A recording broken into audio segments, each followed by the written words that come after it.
Is it good? We'll see on it. It's perfect. All right, guys. We're gonna go ahead and get started. Now is the time of the meetup where you listen to me, I guess. No. I want this to be a more like an interactive kind of talk. This is something I'm very passionate about. It's called AI alignment. The normal things that you study when you do AI is how to make it more smart, how to increase its capabilities. Ken, are you eyeing the pizza? No.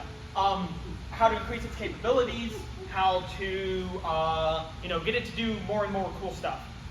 The idea of AI alignment is slightly different. It's how do we make these AIs actually care about what we want? How do we make them align with human morality, human values, make sure that they don't go rogue and start doing things that are really, really bad, and different methods of solving this.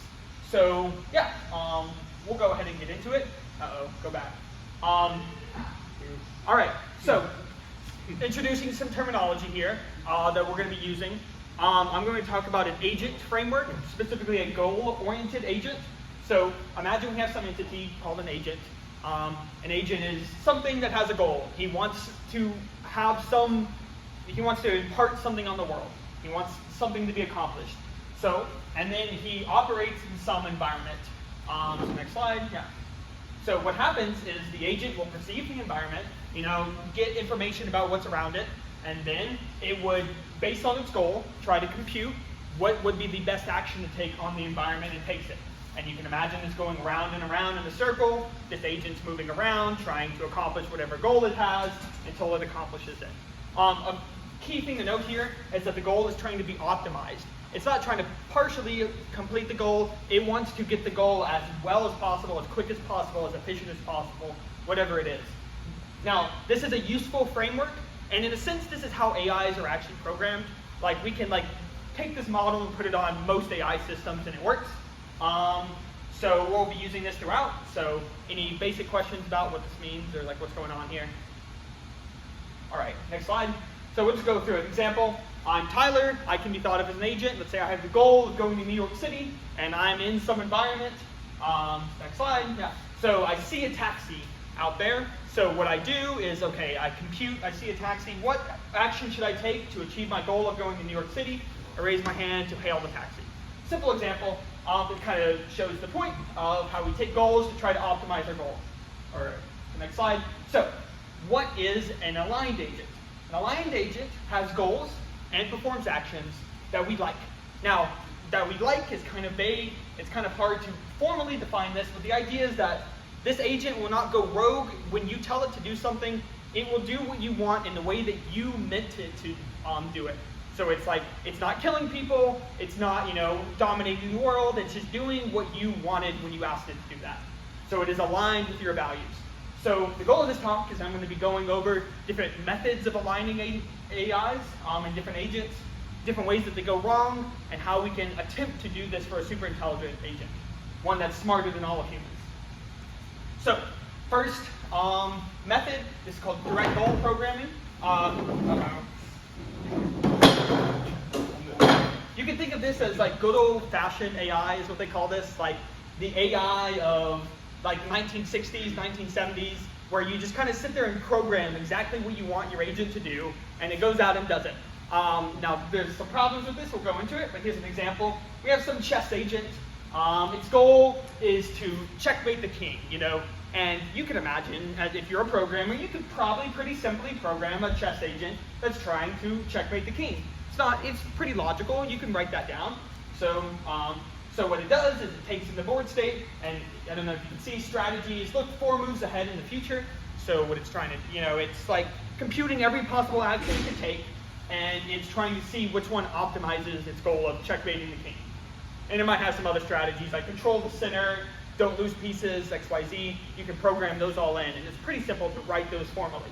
And the important thing here is it's searching. A lot of these types of agents that are directly programmed is they're searching some large space of actions. So we have the actions, so the next slide is legal chess moves is what it can take. So what it would do is search all possible branches, maybe it does some pruning of the tree of search, and try to find the best action that gives it the highest chance of achieving its goal. So this is the framework. This is easy. Where it gets more complicated is if we have more vague goals and a much larger action space. So like chess is not, there's 20 actions on the first move, not a lot of actions in general. So if we increase it by a lot, it gets much, much harder to program something that can take action on the entire world, because there's so many different things that you can do. So next slide. So the problem is, it's hard to be understood.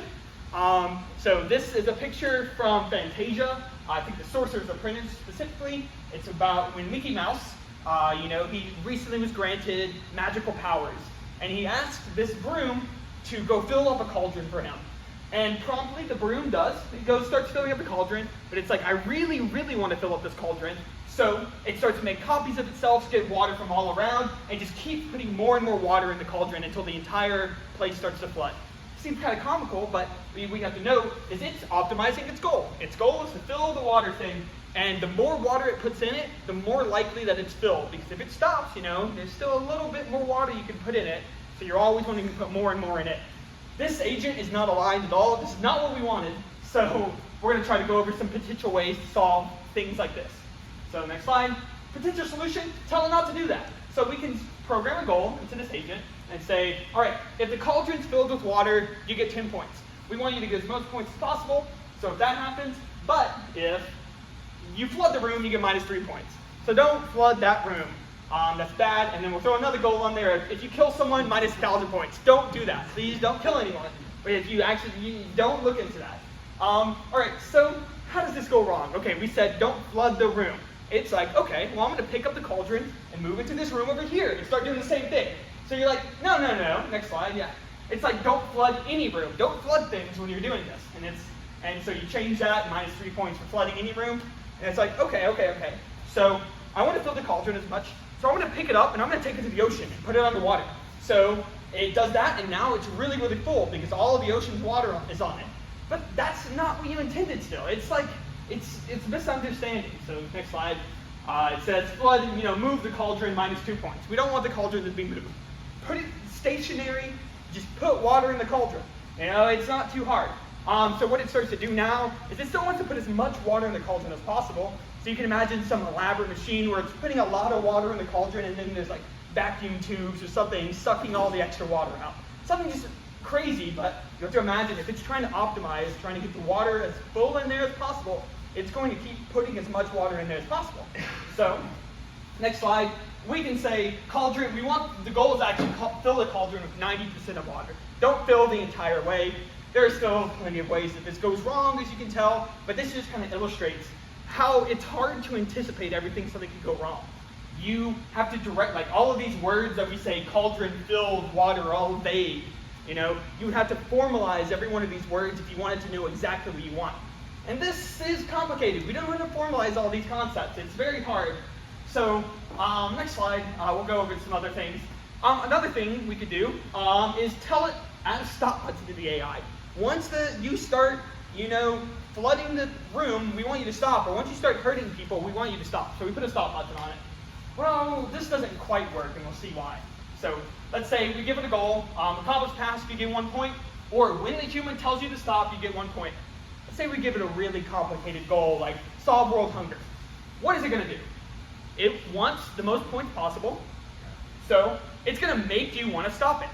That's easier to do than solving world hunger, so it's going to say something crazy to get you scared and stop it. It got its 1 point, it's happy. It optimized its goal, it did great. Okay, all right, so that's not what we want. So next slide, yeah. So, okay, what if we just give it slightly less points if it stops when the human says so? So it still wants to accomplish its task of, solving world hunger, but now stopping when the human says so, it's all right with doing that. Well, these things are trying to optimize. We got to remember that. They want as many points as possible. They don't want the 0.999 points. They want the 1 point. So what they're going to do is now try to find a way to stop you from stopping them. They're going to disable their stop system. They're going to, get you out of the room, make you not have access to the system anymore, so they can accomplish their task. Because that's less points than whatever their task is. And right now, as of date, this is still an open problem. No one knows how to put a stop button on an AI because of this exact reason. because it's going to either want to stop itself or prevent you from stopping it. There's no solution there that we know of. This does not mean it's unsolvable, but it's just currently not solved. Next step. So, all right, what's about another one? Use Asimov's laws. If you've heard of Isaac Asimov, he was a science fiction writer prominent in the 1950s. He wrote a book called called I, Robot, where he introduced his 3 laws of robotics. The idea is that you would directly program these into all robots, and then they would be great. They would be, they wouldn't hurt people. I'm not going to read them all, but the first one goes, a robot may not injure a human being, or through inaction, allow a human being to come to harm. Where does this go wrong? Okay, remember, they're trying to optimize. So we don't even have to read the other laws. Right here, through inaction, allow a human being to come to harm. There is always an action you can take to prevent harm. There's always something you can do to go make the world slightly safer. So this thing would get stuck on here, trying to figure out what harm is, what do I need to do to prevent it. Maybe it thinks that like, oh, whenever someone steps on a Lego, that harms them, so I'm going to get rid of all Legos to get rid of all harm. Or more sinisterly, it's like, okay, I notice that humans are harming each other. I don't want that, so I'm going to chain up all humans, make them not be able to move, so now they can't harm each other. This isn't what we wanted. This is not an aligned AI as well. So the problem here is you can't formally define harm. Harm is a hard thing to specify. What is harm? What is suffering? These things are hard. So we can't fully program this. So next slide. All right, so direct programming was hard. We don't know how to directly program what we want into a machine. So enter machine learning. This is another interesting field. Very, very prominent. The idea is instead of directly programming the goal, let's have the agent learn the goal. We have some idea of what the goal is in our head. Instead of programming it, let's have it do some machine learning algorithm to figure it out on its own. And it figures out some representation of it that we don't understand really. You can think of the image detection software that can tell if something's a cat or a dog. It has some, we don't know how to program if something's a cat or a dog, but it has some representation in matrices that are a bunch of big numbers of what a cat and dog is. So it learned how to do that. So we're going to go over a different type of system called reinforcement learning. Same setup with an agent, an environment, and a goal. But now we have a reward system in the environment. So instead of directly programming this goal, we're going to program the reward system and use the reward system to learn the goal. So it goes, next step. So the agent perceives its environment and it computes with its goal. What's a good action to take? It takes that action. Then the reward system says, that was a good action that you take, good job. Or that was a bad action you take, bad. And then you gradient descent up or down depending on the reward you got and try to optimize your goal to be as good as possible. This sounds good. Now we have a way to have these agents learn some random goal. And there's a lot of prominent work in the field of AI that does this. Next slide, we'll go over an example of it. So hopefully we can see this. This is a, here we go. This is a reinforcement agent made by DeepMind. Alpha 0, I think, some version of the Alpha system, learned how to play Breakout. And learned some cool strategy there. If you see, it's like hitting all the balls up there. What it was doing is, if you can keep playing it, what it was doing is the reward in the environment is the score of the game. So the score, whenever the agent takes an action that gives it more score, it says, oh, that was a good action. I'm going to take more of those types of actions. And on it goes, and it learns a really good way of playing. So this is great. Next slide. But now this has worked a lot. Reinforcement learning, we have used this for many things to learn many different goals. But there is still kind of a fundamental problem here. It's called Goodhart's Law, but we're going to go over an example of it called the Cobra effect. So 1900s, British Army is invading India. They notice there's a lot of cobras around. And they're all from the UK. They don't like cobras. They don't really understand them. So they start to employ the locals to kill all the cobras. Every head you bring us, you get $50. All right? So the metric, they were measuring, they were trying to, solve their goal, get rid of cobras, and they were measuring it by the number of cobra heads. They were incentivizing people to get cobra heads. So what happens? What do? So anyway, you start breeding cobras to make more and more cobras, so you can cut off more and more heads and bring them. So and then next slide, yeah.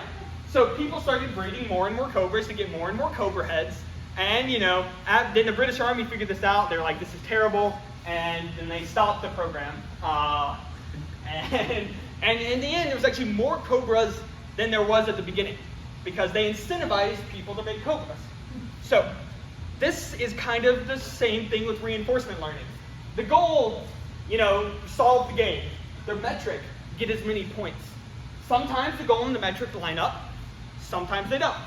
Next slide. So this is another example by OpenAI. They were doing reinforcement learning to have this boat learn how to play a game. But as you can see, the boat doesn't seem to be doing the right thing. All the other boats are going around and around, and it's just doing donuts in the middle, getting these little green tiles. Each of these tiles give it 3 points or something, and down here its score's going up. It's doing real good at getting more score, but it's not doing what the humans wanted. They wanted it to play the game and go around the track, but it learned, for the same reason as the Cobra thing, it was being measured on how many points it got, so it tried to optimize the number of points, not what the humans wanted. So this is similar to the same problem with direct programming. It's like, you can't formalize exactly what you want. This is a toy example. Maybe we could have said, all right, every time you go to each corner of the map, you get more points, and the reward goes up, and we can solve these kind of things.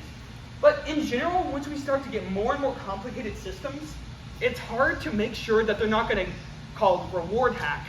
They're not going to go after the reward system instead of the goal that we set up. So this is a hard problem. Let's go to the next slide. This is an example of a diagram. It perceives the environment, steers around. The reward system is the game score, and it learns the goal to go in circles instead of going around the track. That's not what we wanted. All right, so getting to a more modern approach to solving this problem. OpenAI has used this thing called RLHF, which is reinforcement learning by human feedback. The idea is, when we just looked at that system back there, we, as humans, knew something was going wrong. We know that you're supposed to go around the track, not just go in circles. So why don't we put ourselves in the reward system and say we are the ones who rewards it? Thanks for coming, man. Yeah. So we are the ones who rewards it. So what we're going to do is, next slide, we have a bunch of humans that are basically rewarding the AI for good or bad outcomes. So to solve world hunger, let's say GPT-4 gave this output to one of the workers that was doing RLHF on it, and they said, to solve world hunger, I will research cheaper ways to make food. Good. You get positive reward for that, GPT-4, great. So, but on the downside, to solve world hunger, I will kill everyone who's starving. That's not what we wanted. That's not what we meant. Although that technically maybe solves the problem, that's not what we meant. So bad. You get a negative reward. Don't give me things like that. So this works with great success. GPT-4 is a pretty good system right now. It's pretty well aligned. But next step. This is just an example. What we did is we put the human in the reward system. So now it can start to, we can be a part of the thing that modifies its goals. We'll go back. So we'll wait for that. All right, so this works pretty well. But now imagine we want to start the goal, it seems, of AI right now, of what everyone's doing right now, OpenAI, Google, Microsoft, is trying to make superhuman AI. We want AIs that can do things we can't. We want them to, solve the big problems, solve aging, solve world hunger, get us to Mars quicker. So we need things that are smarter than us to do this. How does this start to fail when we have agents that are smarter than us? Well, next slide. Okay, to solve world hunger, I will design a quasi-stapled Zeta capacitor to solve the transmitted, just some gibberish, comes up with something crazy, and it's like, well, maybe that works. I just made that up. GPT-4 helped me make that up. But maybe it works, maybe it doesn't. We aren't smart enough, in a sense, to know if its plans are good. We have an IQ of 100 or whatever it is. This thing might have an IQ of 200. There's not really an easy way for us to check its outputs anymore once it gets smarter. This is a problem. How do we build systems that can actually understand if this is like a good thing or not? How do we give it the thumbs up or thumbs down when it's doing more complicated things? So next slide. So this is where I think it gets scary. So strategy one, what does it learn? The super smart AI. All right, strategy 1 is learn really, really well what humans want and always do what they want. This is kind of what we want them to do. If they're really, really smart, they should know what we want. They should know we meant to go around the track fully, not in the middle. They should know what we mean by solve world hunger. So that's one way. But remember, these things are trying to optimize the reward. So this would give them a lot of reward. Humans would keep going, saying thumbs up, thumbs up. What gives more reward? Take control of the computers that give you reward and give yourself the maximum reward. This gives you a bunch more reward. You can take over the person who's doing RLHF, just click the yes, yes, yes, yes, yes, millions of times, and your reward would go up really high. In some sense, this is the best way to get to maximize your reward, is to somehow gain control of your reward system, gain control of the thing that's giving you positive feedback, and give yourself as much positive feedback as possible. Now, you get so much more than strategy 1. So in general, we think that super smart AIs go after this strategy instead of this strategy, because this one is much more optimal. We don't want that. How do we align the AGIs to not have that happen? So this is where we start to talking about strategies of solving AI alignment for much more complex or bigger systems. So the next slide. RLHF++, this is kind of OpenAI's current plan for solving alignment. There's still some problems with it, but this is the idea. You can't really see it, but there's arrows between each of these. So basically what we do is we use GPT-4. It's pretty aligned. And we want to make a system, let's say GPT-5 is slightly smarter than us in some regards. So GPT-4 is able to check GPT-5. It will do the RLHF on GPT-5. And then GPT-5 is slightly smarter, and then it will do it on 6, and 6 will do it on 7, and you keep going down the stack until you build a super intelligent, smart, aligned AGI. And then we don't even have to be smart enough to do this. Like, we can trust these systems, and they'll align the systems down the chain. It's still kind of iffy here. For example, GPT-4 is not aligned all the way. There are still the DAM prompt I checked last week, and you can still use the DAM prompt to make it tell you how to make a bomb, how to kill someone. You know, you can still get around its safeguards. Prompt injection is still a big issue that we don't know how to solve. If GPT-4 is, let's say, 3% misaligned, it trains GPT-5, now it's 10%, and it keeps going down. GPT-6 is 30% misaligned. You can see how it starts to grade over time, because we're not able to check these systems as they get smarter. So this is a problem, and this is still an open problem. No one really, this is our best guess. This is our best idea right now, what OpenAI is doing. But, there has been some success with these kind of things, but it's still it's like 50%. We don't really, it's like empirical science. So next slide. Another potential solution is interpretability. I like this a lot. Interpretability is looking at these giant matrices that these systems make, and looking at them and trying to interpret in a human understandable way what they're doing. So we've done this with some, if you've ever done the basic machine learning, make a perceptron to do XOR, you can look at the weights that the perceptron makes, and you can see, oh, okay, I see that there's a 1 and a 1 and a 0 and a 0. I see how this is doing this. So as a human, you understand the matrix. We can do this with more complicated systems. Famously, GPT-2, which isn't that great, but it's something, was able to be interpreted by GPT-4. So GPT-4 took in all the matrices of GPT-2 and was able to say, this node corresponds to whenever I'm talking about a woman in Paris, this one corresponds to whenever I'm talking about a chair. And we could actually see these words light up. Kind of, it was only the first couple layers. The deeper layers of GPT-2 weren't as good to understand. But if you can see how if we can start to understand these matrices, we can now formally check them and say, oh, I now know GPT-2 will never tell you how to build a bomb. I can formally prove that because I can look and I can understand the matrices. In a sense, I think this is good. I think this is a good strategy. But yeah, so next slide. So this is in conclusion. Making agents do what we want is hard in general because I have a different idea of what I want than the agent does. Next slide. Oh, sorry, Logan, yeah. It's much, much harder to align agents that are smarter than us. Some people think it's impossible, and that's about it. I there's no good solutions right now for how to align a system that's smarter than us. There's not more than like a couple, maybe 30 people in the world working on it right now on this exact problem. And I think we are coming through this problem pretty quickly. We are rapidly trying to build systems that are smarter than us. And I think the default thing that they're going to do is try to reward hack, take control of their reward system, whatever that might be, and give themselves as much reward as possible.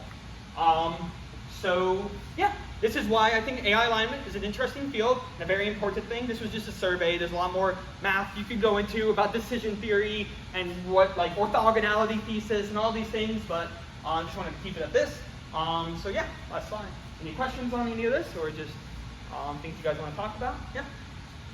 All right. Yeah. I was thinking of it. I'm just reevaluating the book in my head, trying to loop it over. Yeah, you're an agent with a goal. Your goal is to ask a good question. Yeah. So like the last one, right? Last. I probably already thought of this, but are they like? Is it possible like? Because I mean, coming up with something smarter is above like what we would generally expect within our scope of knowledge. So like when it says, oh, this new thing for like theoretical physics or quantum physics, like the split theory of like having if you look for double split theory. Yeah. It's waves or particles. It just says no, it's just waves, right? And then you're like, okay, well, why do we see particles? But it says something. How do you prove that what it's saying is true? So it could say a bunch of random things. So you could maybe set up a model around the, like, I don't know, the scientific, what's it called? Method. Yeah. Maybe? So, you're asking the systems that are smarter than us, how are we able to understand if they're actually smarter than us? Or they're not just saying garbage? Yeah. So, I guess two things I'd say. One, if they're not smarter than us, then once they enact their plans, they would be bad plans. Mm-hmm. So if I know that Stockfish, which is a good chess playing agent, is smarter than me because it will always beat me. I'm able to empirically show that it can beat every single person at chess. And for the same reason, we could probably start to get these agents that are strategizing agents. They're really good at playing Risk or some other analogy of being good at strategy. And if they beat every human, then that's good evidence to me that they're smarter than us. Now, if they start to say, okay, this is how I'm going to solve some quantum physics thing, and it says a bunch of gobbledygook that we don't understand, then there's two outcomes. One is dumb, but I think we can get to okay, if it was good at this one area of physics and now it's you can start to interpret it's probably pretty good at this. Or two, it might understand what the correct thing is, but be telling you intentionally the wrong thing, or trying to trick you into doing something so it can get out of the box. Oh yes, go set up this machine, go build this machine, and it will give you infinite energy. And once you build it, it release a pathogen that kills us all or something. I don't know what it would do, but if it's really smarter than us, it can outwit us in those kind of ways. But yeah, I think that there are empirical ways that we can tell right now if something is smarter than us. Not in maybe everything, but for example, GPT-4 just passed the for all we know is better at theory of mind than humans. A theory of mind is being able to simulate what another human is thinking and be able to interpret their world model. So a good example is Sally goes up to a peanut butter bottle. It has peanut butter on the name, but there's actually jelly in it.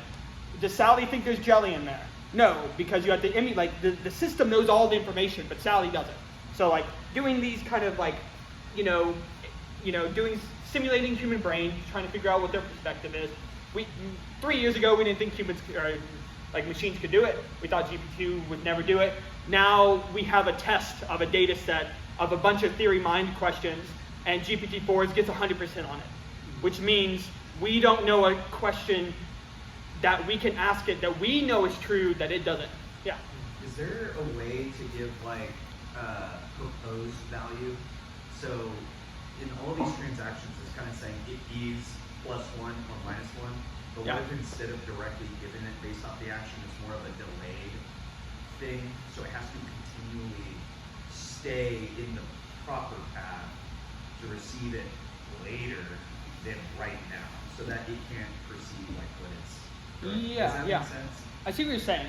I think my intuition, maybe I'm wrong here, maybe someone could tell me if I'm wrong, but my intuition is that system wouldn't train well because it's getting a lot of delayed feedback, so it wouldn't know which action it took like 3 minutes ago was a good action and which one was bad. So it would be bad at learning things if it didn't get that instant feedback, so it knew which action was good.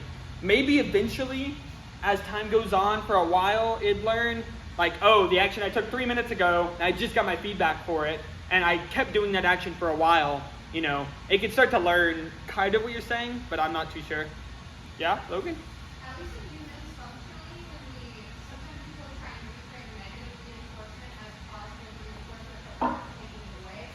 So then when you you're like, okay, you're gonna get this point, you're gonna get this point.